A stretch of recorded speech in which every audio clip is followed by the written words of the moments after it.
me. Well, we'll just go over some HUD and foreclosure type stuff. I was licensed in 2000 and started with banks in 2001, so pretty decent experience with them. So I represent 21 banks and the government as well for all their HUD homes for a certain territory around our office. So the HUD homes are EOs and short sales, loan modifications, all that stuff. There's a foreclosure moratorium in place, so there's no foreclosures happening at the moment. There's no HUD homes at the moment. If there are, there's just a few that trickle through the system and they're listed, but for the most part, there's nothing right now. We're just waiting to get the green light to start listing those again. But the HUD homes, it's completely different than REO. An REO is bank owned, and it's basically someone that goes in default, doesn't pay their mortgage. Usually it triggers foreclosure if you miss 2 payments. And by the 3rd month, you're going to have a visit from the sheriff's department and doing all that fun stuff. And then the bank buys the property back, generally at the auction. So when you hear people buy properties at the courthouse steps, that's basically people like us. We can buy the homes when it goes to foreclosure at those auctions. A lot of times the bank that held that mortgage will be there to try and buy that property back. So a lot of times they'll win most of the time. And then they'll list that as an REO. It's real estate owned, is what that means. So those are just as-is properties. They sell them the way they sit. They don't do any inspections at all. And you pretty much just take the risk of, what's wrong with it. They do allow you to do inspections, but they won't, for the most part, fix anything. When it comes to HUD homes, they run pretty similar. The only difference is HUD will do some inspections on them. Let me see if I can share a screen. Hey Troy, I've never done anything like sharing my screen. How do you normally do yours? Just hit one of these buttons? Yeah, down at the bottom, there should be a share screen button. Let me know if that worked. There you go. Okay. So probably the first thing on the to-do list, since we're talking mainly about HUDs. So the first thing you need to do is be registered. So the HUDhomestore.com is the government's website. That's where all HUD homes are listed. That's where you make the bids as well. So the first thing you have to be ready for, if your client finds a HUD home and they want to write on it, you have to be registered before you can make an offer. So you want to be prepared and just go underneath the register here, and you're going to be a bidder. You'll just fill out this info and you'll be registered underneath our brokerage. Then you're good to go. So that's the main thing right there. HUD homes, I'm just going to bench on just a little bit here, but a HUD home can be anywhere from a 1 to 4 family home. It is a FHA loan that went in default. So just the government-backed loans are the HUD homes. Essentially same as the REO. It's just government-backed. And then just letting a few more people in here. Okay, so this is their website here. You can do it a bunch of ways. You can pull up a property, by their address. Easiest if you just click on the state, you can find properties. You can't even highlight Ohio because there's not one HUD property in Ohio, just because of the moratorium. I think North Carolina has something. So once you see the property, if you click on it, and again, you're in the government site here, so HUDhomestore.com. The big thing on REO versus HUD, HUD will do inspections. It's not a home inspection. They have a field asset manager go out to every single property and they pretty much pick the whole thing apart. They'll be on the roof, they'll be in crawl spaces everywhere. So the big thing on the HUDs, just go into the addendum tab here and the property condition report. It'll tell you pretty much the basics on mechanicals, if pressure held on plumbing, if the furnace works, how the roof looks. You'll have this document here. So it'll say if, when they tested it, if everything functioned. So it'll say the test results. That's a real good thing. So if your client's going through the property and you don't know what the condition is, because you hear stories like all the plumbing may be bad. This is a very, very good area to go to because it will tell if the plumbing held pressure. If it didn't hold pressure, that means a leak. There's a leak somewhere in one of the lines. It's not the end of the world plumbing work, but that does freak out some realtors and buyers if all the plumbing's bad. So that's the big thing there on HUD homes. Just go to that property condition report and it'll tell you a lot of the major stuff right there. If you go back to this page. So the main thing is up here. So when a HUD homes gets listed, it's going to be listed as an owner occupant phase only at first. So for the first 15 days, only owner occupants can bid on the property. Investors cannot. Investors can attempt to try and lie and say they're going to live in the property. They have to sign a document stating they are going to live in it. You, the agent, have to sign a document stating they're going to live in it. If they don't live in it and they're caught, it is a felony. So it's a felony for both people, and it's a $250,000 fine. So they don't mess around with that at all. So that being said, up here, it's going to tell you the phase that the property's in. So for the first 15 days, it's going to be owner occupant only. And all these properties on this website will be on the MLS. So all these properties will be listed with an agent. It'll say how much time is left to make a bid on the property. The tricky thing with owner occupant, and I don't know why they don't disclose it, but even though the auction is for 15 days, the asset manager will look at offers on owner occupant auctions on day 10. So don't wait till the end of the auction. If the asset manager likes an offer on day 10, they're going to accept it and end that auction early. So that frustrates a lot of people since they thought they had time and then that auction just goes away and that property's not on the site anymore so it's sold. If it's investor, it'll be for 7 days and it'll go out the full 7 days. But owner occupants, make sure you get your offers in before the 10th day. On the offers, pretty much what we've seen, because I've had the HUD account for 5 years, and all the properties we've ever sold, they all go well over list price. Even before this crazy seller's market, they're always over list just because they price them pretty aggressively. The list price that all the properties start with is the appraised value. So HUD has an appraiser go out there, they're going to appraise it. They're going to ask the agent that's going to list the property what they think the property is worth as well. And then they're going to go with the appraiser's number. So this one's at 45,000 and pretty much it's going to go for that or much more. If there's many days on the market on these properties, then you can negotiate, then you can come in lower and, try and play the game like we used to. But for the most part, they go over pretty heavily. The other big thing on the HUD homes is this part right here. So i.e. insured escrow. So on the MLS, it's going to tell you if the property is insurable or not. If it's insurable, that just means the property is in good enough condition where you can do an FHA loan, just a standard FHA loan on it. So pretty much doesn't have any safety issues, peeling paint, things like that. So if it states insurable, that means the property is in really good condition.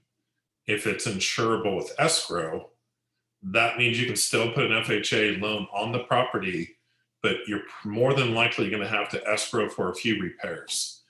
So pretty much, it won't increase. Like if you go in contract, say for 45,000, like this property, and then once the appraiser goes out there, and it's going to be an FHA appraiser, they're going to flag some items. So if they say that the plumbing's not working, I don't have running water, you need to escrow repairs for that plumbing repair.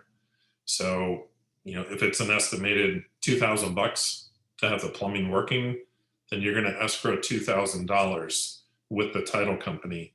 It's not going to be, it won't be out of pocket. It'll increase your mortgage amount, but it won't increase your purchase price. So your purchase price will still be $45,000, but the mortgage company will do the mortgage for $47,000, and then they'll just pull money for the repair. The escrow can go up to $10,000 worth of repair. So if it's insurable property, it's in good condition, do a normal FHA. If it's insurable with escrow, count on doing some sort of minor repairs. But it can be up to $10,000 if need be. If it doesn't say either of those, if it says uninsurable, that means the property's pretty bad. You can do an FHA loan on it, but it has to be a 203K, so it's a rehab loan. You can do, it just depends on your lender on conventional. Some conventional will, lend on properties that are pretty beat up. Some are getting more strict on that. But if you want to do FHA, you can. It just needs to be a 203K. That's the big thing there. So that's what that means there. 203K eligible, yes.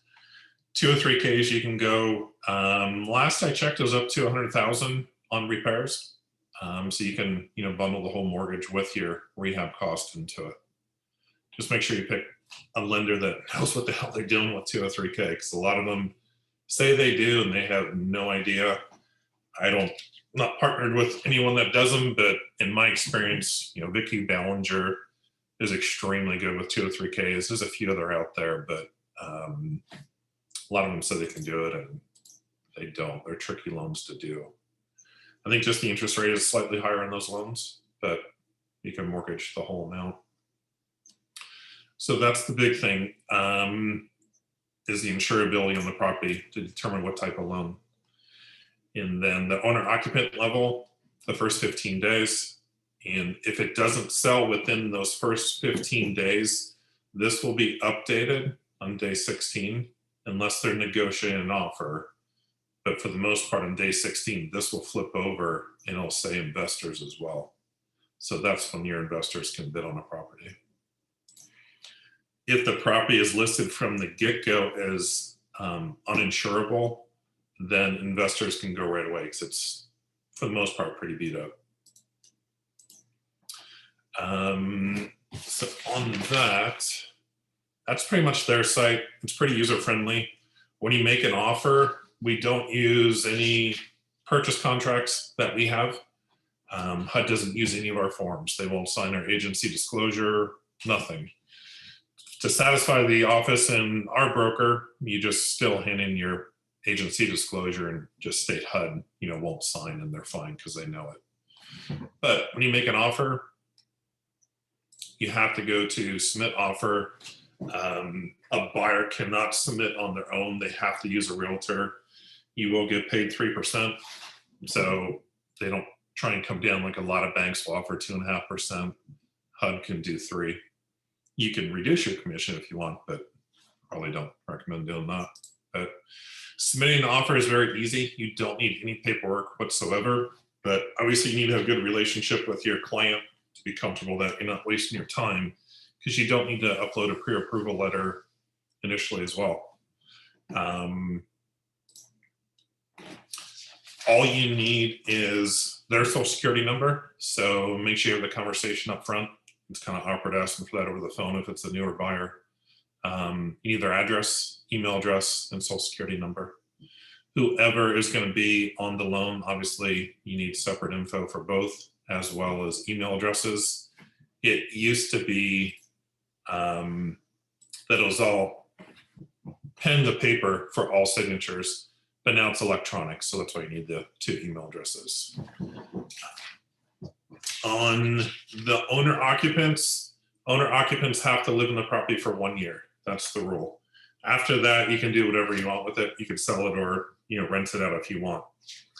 Owner occupants can only buy a HUD home every 2 years. You can't do anything shorter than that.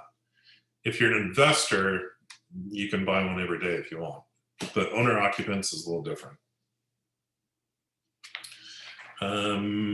Let's see here.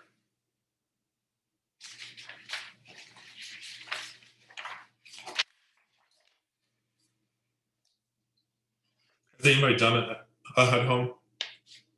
Have you tried? Yeah. Was it easy or not easy? I would say the hardest part used to be just getting the manual signatures because Yeah. everything had to be perfect, and then you had to mail it and like Yeah. FedEx it in a certain number of hours, and it was just that was the worst Yeah. part about them. But I mean, back in 2011, you had to know how to do that stuff. That's the biggest part is if you don't do a lot of them, even myself, I've got to brush up on reading through my notes before I do it because it's intimidating to know the process. But once you do it, it's super easy. It's actually easier than just doing a normal transaction. Hardest part is just, remembering, but everyone knows in the office, just call me. So I get many calls a month just to help them through the process. It's super easy. You still get to do inspections too. So HUD homes, you'll have 15 days to do any type of inspection you want. Once you have an accepted offer, you'll get an email saying your offer's been accepted. You'll have a copy of the contract, and then you'll have the field asset manager's info.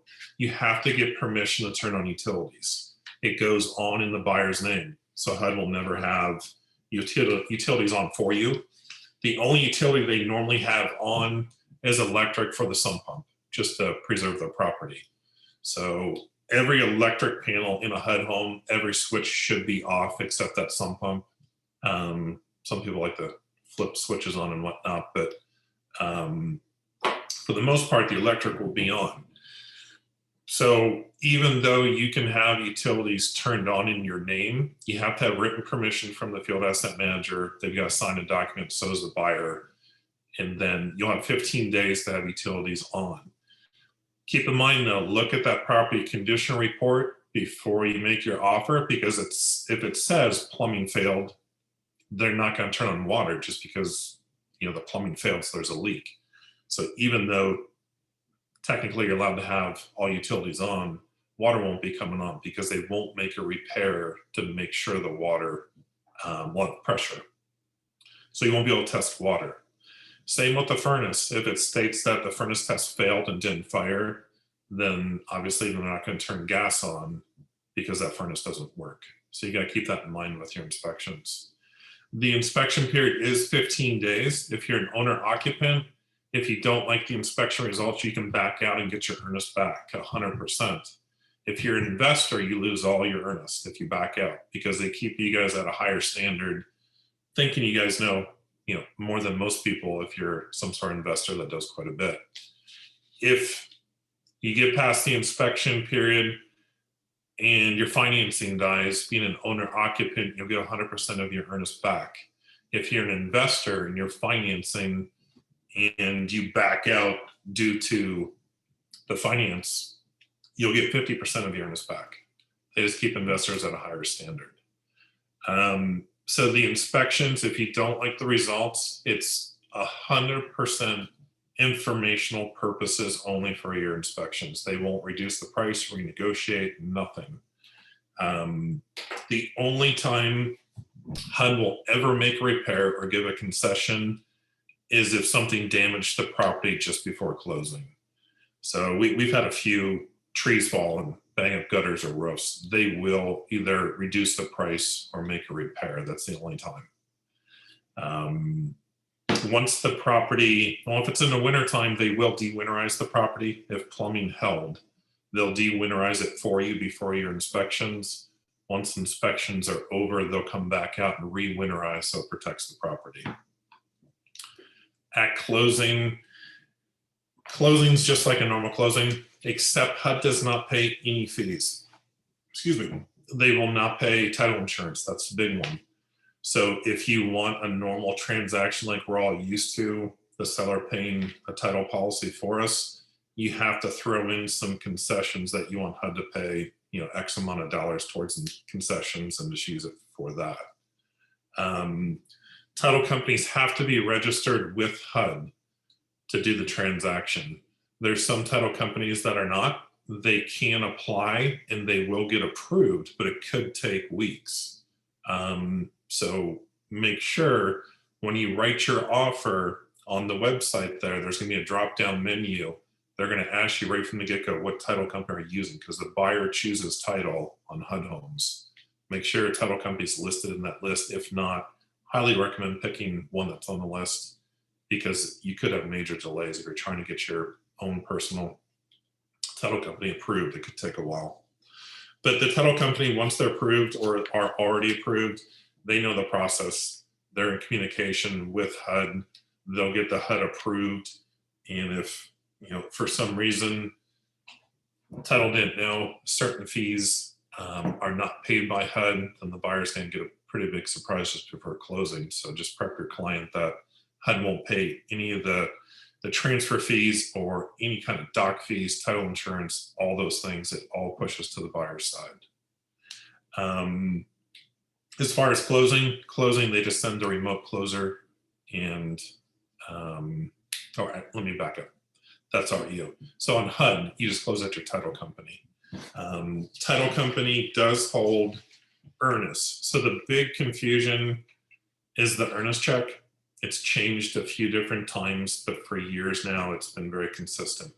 When you have an accepted offer, the buyer needs to get a certified earnest check. It's not a check from their own checkbook or anything like that. A lot of people try and do that. It has to be a certified check made out to, Ohio Real Title or whatever it may be. That earnest check, and it'll be in your email stating, the process, what to do when you have accepted offer. But just a heads up, that check does have to be hand delivered to the listing agent. So whenever we sell one of our listings, one of our HUDs at our office here, the buyer's agent, they don't like it, but they have to hand deliver the check to me. We don't go find the check. They have to bring it to us, and there's a timeline too. So I believe it's within 3 days. They have to bring a certified check to me at the office. We hold that check. So that certified check is made out to their title company. We hold it, we scan it, we have to send it to HUD and show them proof that we do have that check in hand. They won't sign your contract until they ask us, do you personally have that check? Verify yes, and show us an image. So that's a huge part. If you don't get that check to us within those 3 business days, they will cancel the contract. There's no negotiating at all. You're done. They move to the next one. They're extremely strict on their timelines. Extremely. So the earnest is the big one. So get that to the listing agent where you're going to have your accepted offer. I would say just like a normal transaction, you'll get that back at closing. As far as the process of getting things signed, it takes a few days generally to get things all signed and done. It's through DocuSign now, so it's a lot easier through pen and paper like we used to. But it's simple. The contract is, HUD's contract. There's no CVR forms at all. There's no agency. There's no nothing. It's just their forms and that's it. So it's easy. If a property goes over 180 days on the MLS, which is unheard of, but once in a while, if it's just a dog of a home and no one wants this thing, once it reaches 180, then it can be sold for $1. It'll go to nonprofit organizations. We've had a few churches buy properties and rent them out. So you can get those for $1. The Good Neighbor program, it's the Good Neighbor Next Door program. It's when they revitalize an area in, say, Columbus. I think around Children's Hospital was one area. Police officers, what was the list here? Teachers, police officers, firefighters, and EMS can purchase any of those properties in the revitalization area for up to 50% off. So it's a huge thing. They have to live in that property for 3 years, though. For teachers, the home needs to be in the county of where they teach. That's the big thing with them. But I haven't seen those. I've been doing this 21 years. I haven't seen those properties probably at least 15 years, but they do technically exist. Going back to inspections, you can have any home inspector go in, any contractor go in. Technically, we've had a few people go in and they want to do repairs to try and get plumbing or a furnace or something like that to work. They will nail you on that as well and fine you if you guys are caught. We've had plenty of agents try and do that. So HUD doesn't mess around. You really got to go by the book with them. But the biggest thing is just getting registered and just knowing how to submit the offer. But it's super simple. And then REO is a little different with their forms. We use the CBR contracts. So we use all of our forms, the agency disclosure. Some banks will sign, pretty much anything we send them. HUD won't sign a thing. But REO, same thing. You can do inspections. They won't renegotiate. They won't, for the most part, make repairs to get utilities going. Once in a while, we've got them to agree to it. But pretty similar properties. As far as short sales, I haven't seen a short sale in years, especially with these conditions now, with the foreclosure moratorium and then loan modifications. If someone's hurting, can't make their mortgage payment, they're really trying to work with them and they'll modify that loan. If for some reason you can find a short sale, those deals are usually pretty incredible because those are extremely cheap. The only thing you have to do is just prep your buyer. It could be a while before you have an answer from the bank. Some banks will take months to literally respond to your offer. So it gets frustrating. I personally don't touch short sales. It's just too much stress on me because the buyers are just hounding me for info and you don't have any. You, for the most part, don't have access to anyone at the bank. Equator.com is where you make all short sale offers. That's the biggest site. And there's really no talking to anybody. They contact you when they want to talk to you. So everyone's in the dark on those. But if you have a buyer that doesn't mind waiting, that'll throw an offer out there, by all means do it because you can get them extremely cheap. But Equator, it's pretty simple. If you have a homeowner that's underwater and they call you to list the property, you just have to have the homeowner list you as an authorized caller with their bank. It's just a form that the homeowner has to sign. They can do it digitally on most of these banks' websites. And then you can talk on their behalf. But for the most part, it's all done through Equator.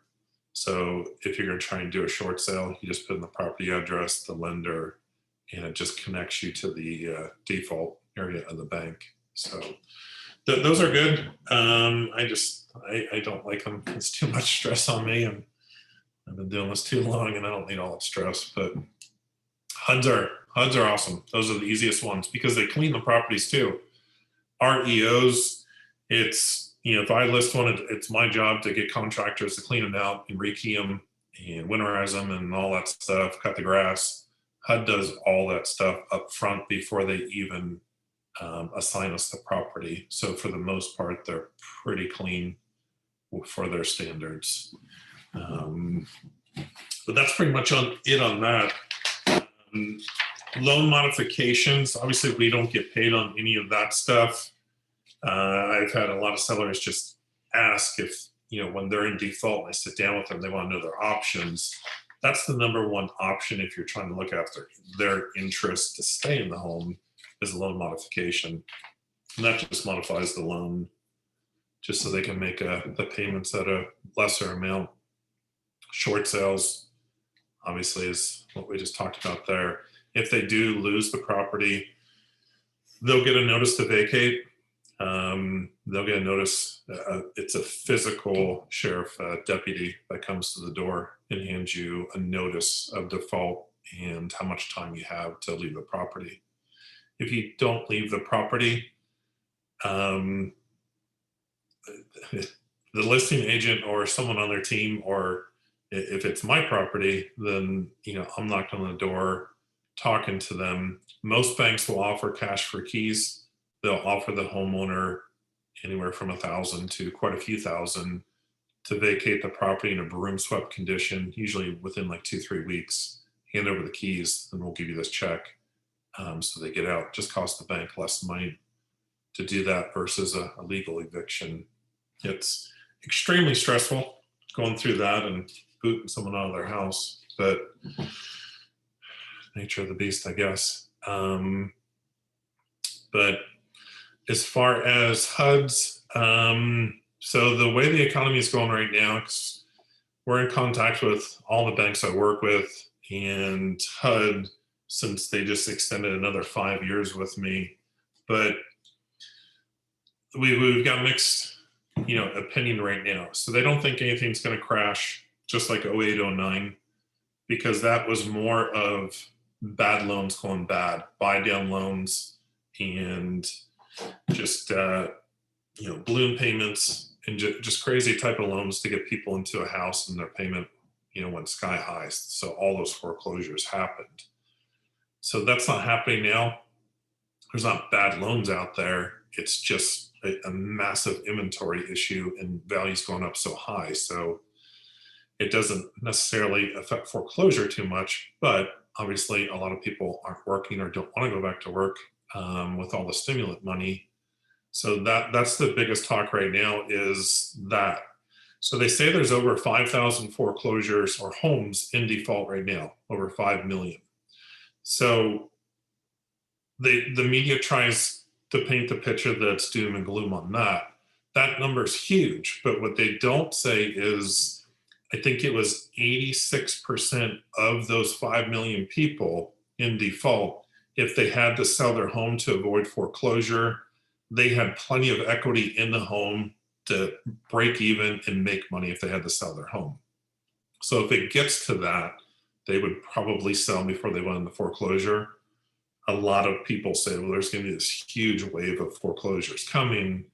Most of the banks that we talk to and asset managers, they don't think that is the case. It's definitely going to go up some, just because the foreclosure moratorium is going to end at some point. So they will go up, but it's not going to be a massive flood. Their opinion. I don't think it will either. There's just too many options to keep homeowners in their homes, which is great. But for those that don't work out, I think there'll be plenty of REOs and HUDs and short sales coming eventually. Maybe they're saying by the end of the year, but I guess we just see what Biden and everyone does. Anybody have any questions? Hi, Scott. This is Priyanka. I have a question. So for the HUDs, right? Is the list price, does it start at the 2/3 of the appraised value, or is it different? So it will be the true appraised value. They're going to be just like every other seller, that they want the most for their property per the condition. So it is the appraiser's opinion. The agent has input as well. We will, do a broker's price opinion, basically a realtor's version of appraisal. They will side with the appraiser. Once 30 days goes by, if there are no offers, or if the offers just aren't appealing enough, they will start reducing the price. Then you can negotiate pretty good. But initially, you've got to come out of the gate really strong, just like everything else. They won't counter you. They just will send you a decline. So when you submit your offer, just know that there's going to be a lot of offers as well. And you're going to get an email just saying you have the winning bid. You won't get an email stating, here's our counter. It won't work like that. It's either you accept or it's declined. On the bids, on that 10th day when it's owner occupied, offers only, they will look at offers on the 10th day. If the asset manager, it just depends on their desk load, they're extremely light right now, they'll let someone know on that 10th day pretty immediately. If you have the winning bid, you get an email the same time I get an email. So it'll say, the agent with the winning bid is so-and-so. You'll get the same email saying you guys just won the bid. And then the listing agent reaches out, or should, to the realtor, giving them the next steps and talk about collecting earnest and all that stuff. Thank you. Sure. Has anyone done an REO or HUD or short sale? Yeah. Heather, what would you do?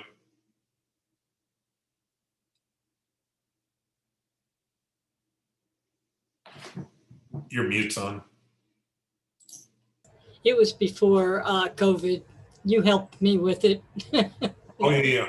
It's been a while. Did you end up getting it? Yes. Okay. Was everything smooth, or were there any Thanks bumps? to you it was, because I sure didn't know what I was doing. And when you only do one a year, you just forget the steps. That's all. I do too. Yeah. Well, if I get another one anytime soon, I know where you are. Yeah. And I'm in the office now because I really, as much fun and as much money as I save being home, it's much better to be here. Yeah, I agree. Yeah. All right. Well, I'm going to rewatch. I was just typing this up. I won't bother to type it up because we can talk. Yeah. I had trouble getting in, and then I found out that I actually went to the desk and said, "Is it at 2 or is it at 3? Because I can't get in." And they checked and said, "Yeah, it's at 2." And I was going, And then I started walking away, and Angela said, "Yeah, there was a glitch. It's okay." So then I got in, and my camera wasn't working for some reason, which was bizarre. And I wanted you to see my lovely face. So I played around with it until I could get my camera to show you that I'm here and I'm listening. And it's always good. Guys, if you have any questions at all, Scott really can teach you how to do it. I just have to give you props for that. I appreciate it. Yeah, just do it so much, and after 20, 21 years, you just know it like the back of your hand. But that being said, if I don't write my own HUD offer for one of my clients for months and months, I do have to go back and look at some notes because you just forget. But the biggest thing is make sure you're registered. That's the biggest thing. Because when agents normally call and can't get in to bid, it's because you're not registered. You have to be registered. That's the big thing. Thank you, Scott. Great information, Scott. Yeah. If anyone ever needs anything, just let me know. My info, I think, is on, whatever they sent. But just give me a call. We can walk you through the whole process. It's pretty easy. Yeah, I remember back in 2008. I mean, half my business was short sales, but I've never done the HUDs and the other things that you've done. So that's all very, very interesting and informative. Yeah, on the HUD homes, if you guys personally are going to write on a HUD home, you guys don't have access to the massive inspection reports like I do. So just hit me up with the address and I can get like big time info on the property for you. Like every single photo, there's hundreds and hundreds of photos right when they open that door, and they'll take pictures of every single thing that isn't working. So they don't list a lot of that stuff for the public to see, but we have access, so we can definitely help with that. But for the most part, the HUDs are in pretty good condition. They really clean them up really nice. A lot of the homes will put new appliances in before we list them too. And they will, the biggest thing to all of us is they pay 3%. All the other banks are either 2 or 2.5. So That's a good part. Cool. Well, if you guys need anything, just let me know. Be more than happy to walk through anything in person or on Zoom. Thanks, Scott. Really appreciate it. Great, Yeah, great you bet. Thank you guys. information. Have a good day. All right. Bye. Thank you. Bye.